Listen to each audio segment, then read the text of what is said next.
বিসমিল্লাহির রহমানির রহিম। কি বলবো আর, কিছুই বলার মতো নেই। আসলে দেখার মতো শুধু প্রাকৃতিক সৌন্দর্যে ভরপুর আমাদের এই বাংলাদেশ। আসলে আল্লাহর নেয়ামত কত প্রকার এবং কী কী তা আসলে নিজের চোখে না দেখলে আসলে বোঝার মতো না। এটা কাঁঠাল গাছে কী পরিমাণ কাঁঠাল হতে পারে আসলে বলা বাহুল্য। আমি আসলে কি বলবো যে এত পরিমাণ কাঁঠাল আসলে আল্লাহর কতটা নিয়ামত হতে পারে যে একটা গাছে এত পরিমাণ কাঁঠাল।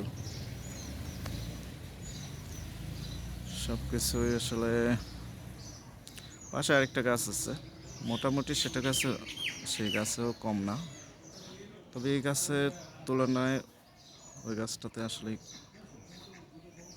কিছুটা কম।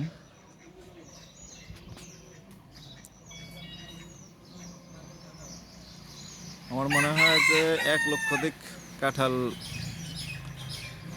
আছে। আসলে হিসাব করলে আসলে বোঝা যেত